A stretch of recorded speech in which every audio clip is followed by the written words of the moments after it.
David had always been a dutiful son. Growing up, he had admired his father, Samuel, not just for his wisdom but for the quiet way he carried responsibility for the family. Samuel had taught David about honesty, humility, and the importance of respecting elders. These lessons had shaped David into a kind, disciplined man, someone others trusted and admired. Yet, life has a way of testing the principles we hold most dear, often in the least expected ways.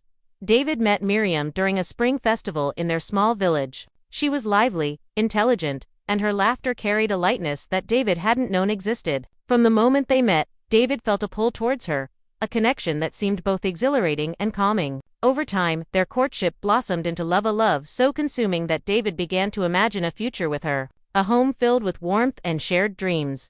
Their wedding was a modest affair, attended by close friends and family. Samuel, as proud as any father, stood at his son's side, giving a blessing that had been handed down through generations, a prayer for love, patience, and wisdom in the trials to come. David had smiled that day, holding Miriam's hand, convinced that marriage would be a seamless extension of the happiness he had found. He did not yet know that love, as pure as it is, often collides with loyalty, duty, and the realities of family life.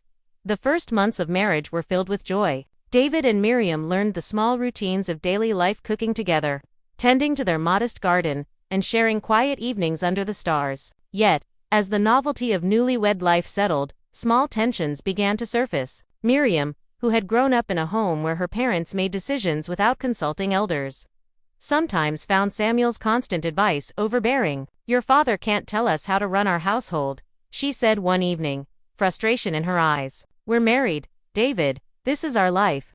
David felt torn. He loved Miriam deeply and wanted to make her happy, but his father's words had always been a source of guidance and comfort. Samuel's advice was never harsh or domineering. It was patient, rooted in experience, meant to shield David from mistakes that life could otherwise teach harshly. Yet David, desperate to maintain harmony in his marriage, found himself hesitating. Each time Samuel offered guidance, a seed of unease planted itself in David's heart.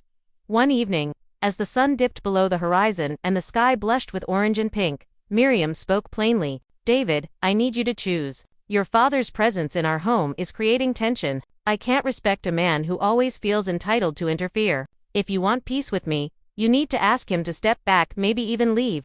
Her words, though gentle in tone, hit David like a thunderclap. His heart ached. How could he ask the man who had raised him, who had sacrificed so much, to leave? And yet, he wanted Miriam to feel safe, cherished, and respected in their home. That night, David lay awake, staring at the ceiling. He replayed every lesson Samuel had taught him about honor, respect, and family. Yet, Miriam's voice echoed in his mind, the plea for autonomy, the request for peace, the subtle warning that family loyalty might be coming at the cost of his marriage. He felt a knot of anxiety tighten in his chest. Could he truly balance love for his wife and devotion to his father? Or would he have to make a choice that could change everything? By morning, David had made his decision. He would speak to his father, carefully, politely, with as much respect as he could muster. But beneath the politeness lay the weight of inevitability. He would ask Samuel to step back. The words felt like betrayal. Yet he convinced himself that this was the path to peace. Love, he reasoned, sometimes required sacrifice. And he believed that Samuel, wise as he was, would understand. What David did not yet know was that some sacrifices, however well-intentioned, carry consequences far deeper than we can imagine. The choice to protect one relationship at the expense of another often sets into motion a chain of events that teaches lessons no one expects, lessons that can only be understood through reflection, humility, and sometimes divine guidance. As the sun rose higher in the sky, casting golden light across the village, David walked to his father's home, heart pounding. He did not yet realize that the conversation he was about to have would mark the beginning of a journey, one that would test his understanding of honor, love, and faith in ways he could not yet fathom. David's footsteps felt heavier than usual as he approached his father's modest home. The morning air was crisp, carrying the faint scent of earth and blooming flowers. Yet it did little to ease the turmoil in his heart. Each step was a tug-of-war between duty and desire, loyalty and love. By now, he knew what he had to do, but knowing and doing were never the same. Samuel was in the small courtyard, tending to his tomato plants, humming softly as he worked. The rhythmic motion of his hands, the calm certainty in his movements, reminded David of the countless times his father had guided him, not with force but with quiet wisdom. "Father," David began, his voice hesitant, "may I speak with you for a moment?" Samuel looked up, wiping his hands on a faded cloth. "Of course, David. What troubles you, son?" His eyes were warm, but David sensed a subtle, instinctive alert. Nasa, father's intuition that something was amiss. Taking a deep breath, David tried to steady his shaking hands. "It's about the house, father. About Miriam and me." He paused, searching for the right words. "She feels uncomfortable with your advice sometimes. She says it feels like interference. I think she wants more space, more independence. And I want to make her happy. I love her, father, and I want her to feel safe here."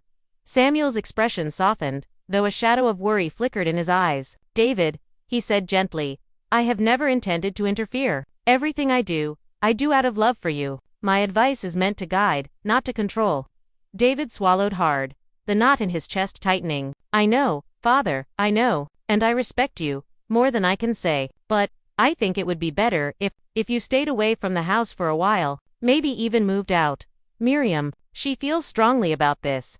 The words hung in the air, heavy and sharp. Samuel's hands stilled, and for a moment, the only sound was the faint rustling of leaves in the wind. "You want me to leave?" His voice was calm, but the calm was brittle, like ice over a deep stream. "Yes," David whispered, his throat tight. "I think it's for the peace of our marriage." Samuel leaned back slightly, processing the words. He had seen the signs. Of course, the subtle tension between his son and his new wife. But to hear the request spoken aloud felt like a punch to the heart. He had always imagined that David would come to him in times of trouble, as he had so often in the past. To be asked to step away, even for love, stung more than he expected. "David," Samuel said finally, choosing his words with care, "love is a powerful thing, and marriage is a sacred bond. I understand wanting peace, and I want Miriam to feel happy and respected. But I must ask you, Sanar, you sure this is the only way? Must peace come at the cost of turning away from your own family?" David shook his head, tears pricking at the corners of his eyes. I think it's what she wants, father, and I want to make her happy. I'll visit you, of course, but I can't have the tension at home." Samuel sighed deeply, the sound carrying the weight of a lifetime. "Very well, David. If this is truly your choice, I will not stay where I am not welcome. But know this, son, turning away from family is a heavy burden. You may not feel it now, but it has a way of shaping your heart in ways you cannot yet see." David nodded, swallowing hard as the tears he had been holding back began to fall. "I understand, father. I'm sorry." Samuel placed a firm, loving hand on David's shoulder. "Go now, my son, and remember that love and honor are not always the same as ease and comfort. Choose wisely."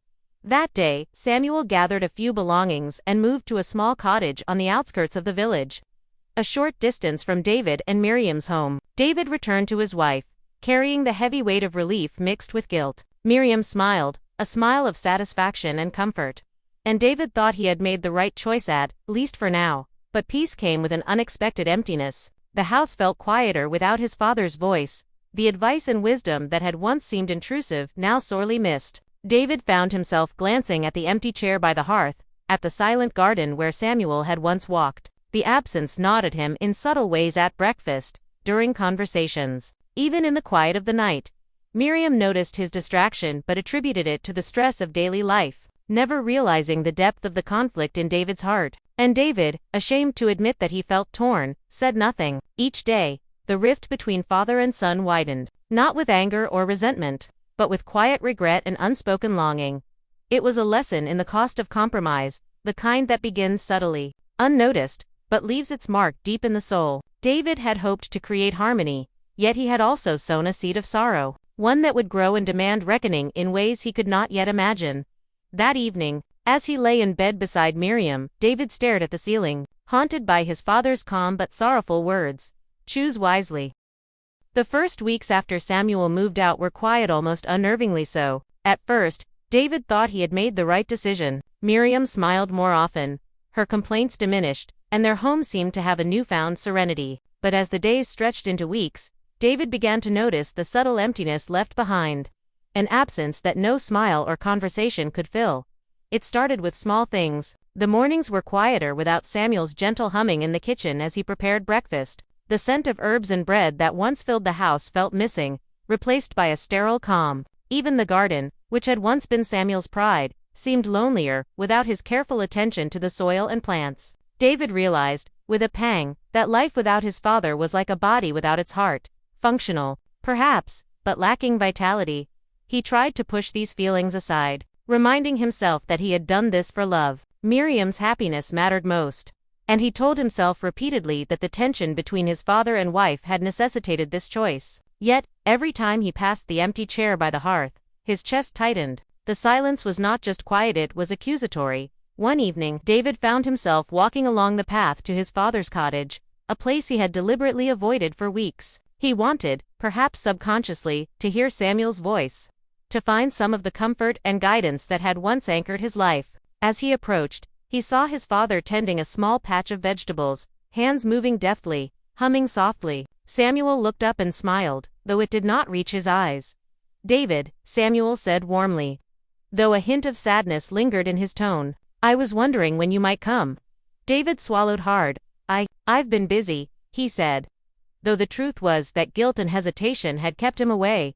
Samuel nodded, understanding more than words could express. "Sit with me," he said, patting the ground beside him. "There is much to speak of."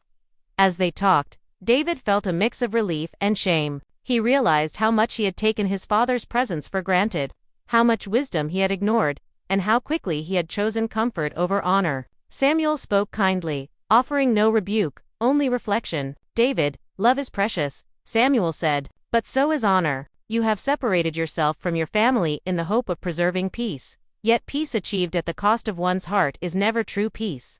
Those words struck David deeply. He had thought his decision would create harmony, yet it had left a hollow ache. At home, Miriam had noticed a change too. While she initially felt victorious, her sense of satisfaction had begun to fade as she saw the subtle ways David had grown distant, preoccupied, and restless. Arguments emerged over trivial matters, forgotten chores, miscommunications, and small frustrations. It became clear that the absence of Samuel, while temporarily easing one kind of tension, had created another. David began to understand that the consequences of his actions were more than just emotional, they were practical. Without his father's guidance, he struggled with decisions that had once been simple. Repairs went undone, financial matters mismanaged, and moral guidance during moments of temptation or doubt was missing. He realized that his father had been a steady hand, a voice of experience that protected the household in ways he hadn't fully appreciated. One afternoon, as David sat alone in the garden, he felt the weight of regret pressing down on him. He remembered his father's words, "Choose wisely." For the first time, he understood the depth of that counsel. His attempt to prioritize one relationship over another had not solved the problem. It had shifted the burden, creating tension and distance where love and guidance had once flourished. David began to pray quietly, seeking guidance. He had always believed in God, but now he felt a growing sense that divine intervention might be necessary to restore what he had disrupted. He prayed for wisdom, for humility, and for the courage to face the consequences of his actions. It was a prayer tinged with desperation, yet sincere, coming from the core of his conflicted heart.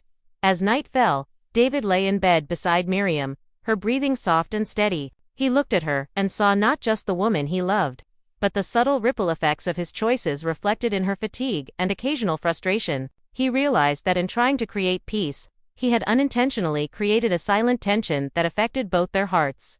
For the first time, David understood the complexity of love, the way it could uplift, but also the way it could blind and mislead if not balanced with wisdom and honor. He knew that something had to change. He could no longer ignore the absence of his father or the weight of his own conscience. The journey of reconciliation and understanding was only beginning, and David sensed that divine guidance, perhaps even the lessons of Jesus himself, would soon illuminate the path he needed to follow. For now, he lay awake, wrestling with the quiet consequences of his choices, feeling the stirrings of a lesson that would shape his life forever. The days after, David's growing awareness of the consequences felt heavier than any he had known. Each morning he woke with a restless unease, a quiet reminder of the choice he had made to distance himself from his father. His marriage, though still filled with affection, carried subtle cracks, sharp words that had no real meaning, silence that spoke volumes, and a persistent tension that neither he nor Miriam could entirely explain. One afternoon, seeking a moment of clarity, David decided to take a walk beyond the village. The path led through rolling hills, dotted with olive trees and wildflowers swaying gently in the breeze. He hoped that the open air, the gentle rustle of leaves, and the warmth of the sun might bring him peace, or at least a moment of clarity. As he walked, David came across an elderly man sitting by a small stream, the water glimmering in the sunlight. The man's eyes were calm and penetrating, and his presence exuded a quiet authority that immediately drew David's attention. Something about him stirred a deep sense of respect, as though he had encountered someone who understood life in its entirety, someone who could see into the corners of his heart. "Good afternoon," the man said, his voice soft but firm. "You seem troubled, young man. Why do you carry such a weight in your steps?" David hesitated. He had never been one to openly discuss his inner turmoil with strangers. Yet there was something about the man's gaze that felt compassionate, inviting honesty. I have made a choice," David began cautiously. "A choice I thought was right, but now I fear it may have been a mistake." The man nodded, encouraging him to continue. "Speak, and perhaps clarity will come." David told him about his father, Samuel, and the conflict that had arisen between honoring him and pleasing his wife, Miriam. He explained how he had asked Samuel to leave, how the home had grown quiet, and how he now felt a persistent emptiness and regret. As he spoke, the man listened without interruption, his eyes never leaving David's, absorbing every word, every pause, every tremor of guilt in his voice. When David finished, the man leaned back slightly, his gaze thoughtful. "You sought peace, and yet peace eludes you. This is because the heart cannot find rest when love is divided, when loyalty is placed on one side at the expense of another. True peace comes not from choosing one over the other, but from understanding the deeper value of both." David frowned, struggling to understand. "But how can I honor both? How can I love my wife and still respect my father? I thought I was doing the right thing by choosing her." The man smiled gently. "Choosing one at the expense of the other is never true choice. True love honors relationships, recognizes wisdom, and values guidance. Sometimes, the path forward requires courage, not the courage to make one side happy, but the courage to seek reconciliation and to admit where we have erred. Only then does the heart find its true peace." David felt a warmth in his chest, as if the man's words were untangling some of the knots that had constricted his heart. "And, how do I begin?" he asked quietly, almost afraid of the answer.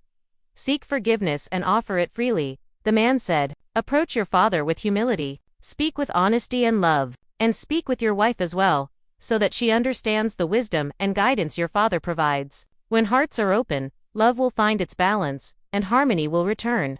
David nodded, feeling the weight on his chest begin to lift slightly. There was clarity in these words, a guiding light that cut through the fog of confusion. He realized that he could no longer avoid the conversation he had been postponing, the reconciliation he had feared, nor could he ignore the spiritual and moral lesson that life had placed before him. The man looked at him with a kind, knowing smile. "Remember this, young man. God's guidance often comes in ways we do not expect. When we choose humility, respect, and love over pride and fear, we open the door to wisdom, to understanding, and to lasting peace. Walk with courage, and you will see the path unfold before you." David felt a sense of renewed purpose. The encounter had stirred something within him, a quiet but persistent conviction that he could right the course he had altered. He thanked the man, who only nodded and disappeared along the path, leaving David alone with his thoughts and the gentle flow of the stream. As he made his way back to the village, David reflected on the conversation. He realized that avoiding conflict with his wife had only delayed a more important lesson, that honor and respect for his father were not in opposition to love for his wife. They were part of the same tapestry, and it was up to him to weave it with care, humility, and faith. By the time he returned home, the sun was dipping toward the horizon, casting a warm glow over the village. David felt a quiet determination rise within him. He knew the next steps would not be easy. He would have to face difficult conversations, acknowledge his mistakes, and open his heart fully to both his father and his wife. But for the first time since the rift, he felt a sense of hope, a glimmer of the harmony he had been searching for. And somewhere deep in his heart, he sensed that this guidance, this lesson, was not merely about family, but about life itself, about love, honor, humility, and the courage to do what is right, even when it is difficult. The following morning, David woke with a renewed sense of purpose. The encounter by the stream lingered in his mind, the wise man's words echoing, like gentle but insistent bells. Honor and love are not in opposition, they are threads of the same tapestry. He realized that if he wanted peace, it would not come through avoidance, but through courage, humility, and deliberate action. After breakfast, David approached Miriam. She was seated by the window, embroidering a delicate pattern of flowers onto a cloth. For weeks, David had avoided such conversations, worried that his words might ignite tension. But now he understood that avoidance had only deepened the divide within his own heart. "Miriam," he began, his voice steady but gentle, "I need to speak with you about my father, about us, and about how I have handled things." She looked up, her expression neutral but curious. David continued, taking a deep breath. "I realize now that asking my father to leave, it was wrong. I was trying to create peace, but I see that true peace cannot be built on separation or avoidance. It must come from understanding, from love, and from honoring those who guide us, even when it feels difficult." Miriam's eyes softened. She had not expected this level of reflection, and it unsettled some of her prior assumptions. "David," she said cautiously, "I thought I was helping by asking for space. I wanted harmony too. I didn't realize the cost." David nodded, grateful for her openness. "I know you wanted harmony, and I love that you care. But in trying to make you happy, I neglected the deeper responsibilities I have to my father. I now see that honoring him does not diminish my love for you, it strengthens it. And I hope you can understand that." Miriam placed her hand over his, a gesture of tentative reconciliation. "I think I'm beginning to understand," she said. "Perhaps I focused too much on my comfort and not enough on wisdom that comes from experience." Encouraged, David continued, "I want us to make things right, not just for us, but for our family. And I want to start by speaking to my father, by asking for his forgiveness, and by inviting him back. I need his guidance, his presence, and I want him to be part of our lives again." Miriam smiled faintly. "If that's what you truly feel, I will support you. I see now that honor and love are not enemies." With a sense of determination, David walked to his father's cottage. Samuel was in the garden, tending to the small herbs he had planted. As David approached, his heart pounded not with fear, but with the gravity of what he was about to do. "Father," David called softly, and Samuel looked up, eyebrows raised but welcoming. "I have come to ask your forgiveness," David said, bowing his head slightly in humility. "I acted in haste, prioritizing my own comfort and my wife's wishes over the honor I owe you. I see now that true love cannot exist without respect and wisdom. Please, Father, may you return to our home, so we may live together in harmony." Samuel's eyes softened, and he wiped his hands on his cloth before stepping forward. "David," he said, voice calm but filled with emotion, "you have recognized the truth, and that is the beginning of wisdom. Love and honor must walk together. You have taken the first step toward restoring both, and that is commendable."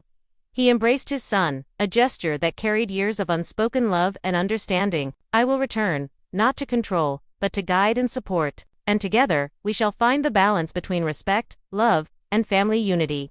David felt a wave of relief, gratitude, and joy. He knew the journey was not yet complete. Reconciliation required patience, understanding, and continued effort. But this first step, guided by humility and reflection, had opened a path to healing. That evening, as the family sat together in their home, David and Samuel, there was a new sense of connection. Conversation flowed more freely, laughter returned, and even the garden seemed to breathe with life. David understood now that love was not only a feeling but a deliberate choice to honor, respect, and nurture the bonds that shaped life. And in the quiet of the night, David offered a silent prayer of gratitude, understanding that the lesson he had learned was more than about family, it was about life, humility, and the courage to embrace wisdom even when it challenged his own desires. The days that followed, David's reconciliation with his father were unlike any he had experienced before. The household, once divided by misunderstanding and tension, began to flourish with renewed harmony. It was not a perfect peace, life never truly is, but there was a tangible shift, an energy of respect, love, and understanding that filled every corner of their home. David noticed it first in the small things. The way his father offered gentle advice on matters both large and small. The way Miriam asked for his counsel rather than insisting on unilateral decisions. The quiet laughter that returned to the evenings, echoing off the walls. Each action, though subtle, carried a message of balance and mutual respect. He realized that honor and love were no longer opposing forces but working in tandem, strengthening one another. One afternoon, David found himself walking again along the familiar path through the hills, where he had met the wise man who had stirred the first seeds of reflection in his heart. He paused to gaze at the flowing stream, the sunlight dancing across the water, and he felt a profound sense of clarity. The lesson he had learned, the one about humility, reconciliation, and honoring both family and God's guidance had begun to transform him deeply. It was then that he remembered the words of Jesus he had read about: "Whoever exalts himself will be humbled, and whoever humbles himself will be exalted." In that moment, David truly understood what they meant. Humility was not weakness, and honor was not mere obedience. They were the keys to true strength, the foundation upon which lasting peace and love could be built. By humbling himself, by acknowledging his faults, David had opened a door to a life that was richer, deeper, and far more fulfilling than he had ever imagined. Returning home, David was greeted by his father, Samuel, who had been preparing the garden for the evening. Samuel's eyes lit up with warmth and pride as he saw his son approach. "I can see the change in you, David," he said softly. "It is as if your heart has grown wider, embracing both love and wisdom." David smiled, feeling the truth of those words. "Father, your guidance has shown me the path I was blind to. I see now that love without respect is incomplete, and respect without love is hollow. Only together do they create the harmony I had been seeking." Miriam, joining them in the garden, placed her hand gently on David's arm. "I have learned as well," she said, her voice full of sincerity. "Love is not about avoiding tension or insisting on comfort. It is about understanding, compromise, and honoring those who bring wisdom into our lives. Together, I feel we are stronger than before." That evening, as the family sat around the table, David noticed a quiet transformation within himself. He was more patient, more attentive, and more attuned to the needs of both his wife and his father. He saw the value of listening before reacting, of considering the wisdom that had been passed down to him, and of embracing the responsibility of nurturing relationships rather than controlling them. Over the following weeks, this transformation became evident in every aspect of their lives. The household no longer operated on avoidance or unilateral decisions but on dialogue, mutual respect, and shared responsibility. David found that honoring his father did not diminish his love for Miriam, rather, it enriched it. His wife, in turn, began to appreciate the guidance and experience Samuel brought into their home, seeing him not as an obstacle but as a source of strength and wisdom. One evening, as the sun set behind the hills, casting golden light across the garden, David knelt in prayer. He thanked God for the guidance, for the courage to face his mistakes, and for the wisdom to reconcile with both his father and his wife. He realized that the true lesson of his journey was not simply about familial harmony, it was about the profound interplay of love, humility, and honor in every aspect of life. In the stillness of that moment, David felt a deep and abiding peace settle over him. It was a peace born not from convenience or avoidance but from understanding, action, and the courage to embrace difficult truths. He knew now that true transformation required both humility and effort, that the heart must be willing to change, and that God's guidance would always illuminate the path. When he sought it sincerely, David looked around at his family, his father, his wife, the home they shared, and realized that life had become a living testament to the lesson he had learned. Love and honor were no longer in conflict. They were companions, guiding him toward wisdom, joy, and lasting peace. And in that realization, he felt a gratitude deeper than words, a gratitude that would shape his actions and decisions for the rest of his life. The seasons passed, and with each one, David's household grew stronger, wiser, and more harmonious. The tension that had once weighed on his heart and home had lifted, replaced by a rhythm of love, respect, and shared responsibility. It was a transformation not achieved overnight, but through persistent humility, reflection, and the courage to embrace difficult truths. David often reflected on the journey that had brought him here. He remembered the moment he had asked his father to leave, driven by fear and a desire for convenience. He recalled the emptiness that followed, the restless nights, and the realization that peace achieved by avoidance was a fragile illusion. And he thought of the wise man by the stream and the lessons of Jesus that had illuminated the path toward reconciliation. Each memory served as a reminder of how far he had come and how much he had learned about the true meaning of honor. One afternoon, as David worked in the garden with his father, he noticed Miriam approaching with a small tray of tea. She paused, observing them for a moment. "I never realized," she said thoughtfully, "how much strength can come from humility. It isn't weakness, it's the courage to face our mistakes and make things right." David smiled, handing her a small bunch of freshly picked herbs. "It's true. I thought I was doing the right thing by keeping my father away, but I was only seeing one side of love. True love honors wisdom, respects experience, and embraces reconciliation. It strengthens relationships instead of weakening them." Samuel, overhearing this, nodded, his eyes reflecting pride and contentment. David, you have learned what many never do, that love without honor is incomplete, and honor without love is hollow. When they are united, life becomes richer, and hearts grow stronger. This lesson will serve you in every aspect of life. As the days went on, David saw the lessons he had learned ripple outward. His interactions with friends, neighbors, and even strangers were marked by patience and understanding. He began to approach conflict with calm reflection, seeking resolution through dialogue rather than force. The wisdom of honoring others' guidance, listening carefully, and balancing love with respect became a guiding principle in every decision he made. Even Miriam, who had once believed that her comfort must come first, discovered the profound impact of this approach. She learned that a strong relationship required mutual respect, openness to counsel, and the humility to acknowledge her own mistakes. Together, David and Miriam grew not only as partners but as individuals, their marriage strengthened by a shared commitment to honor, love, and integrity. One evening, as the sun dipped below the horizon and the sky was painted with hues of gold and crimson, David knelt in quiet prayer. He reflected on the journey that had brought him here, the mistakes he had made, the lessons he had learned, and the guidance that had illuminated his path. He thanked God for the courage to seek reconciliation, the wisdom to honor both love and duty, and the enduring presence of family. In that moment, David understood a profound truth. Life would always present challenges that tested the heart, but the key to true peace, true strength, and lasting joy lay not in avoiding difficulties, not in seeking comfort alone, but in embracing humility, practicing honor, and allowing love to guide every decision.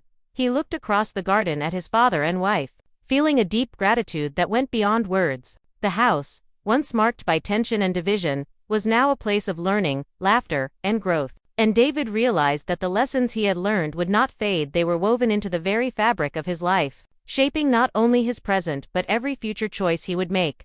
That night, as the family sat together, sharing stories and enjoying each other's company, David spoke softly. I have learned that honoring those who guide us is not a burden, but a blessing. Love and respect, humility and courage, they must walk together. When they do, life becomes fuller, relationships deeper, and the heart finds its true peace. Miriam and Samuel nodded in quiet agreement, their hearts echoing the same truth. In the stillness of that night, David knew that this lesson, the fusion of love, honor, humility, and courage, was not only a principle for family but a principle for life itself. And in that realization, David felt a joy and peace that was enduring, a joy born not of convenience, but of wisdom, reconciliation, and the profound understanding that true love always walks hand in hand with honor.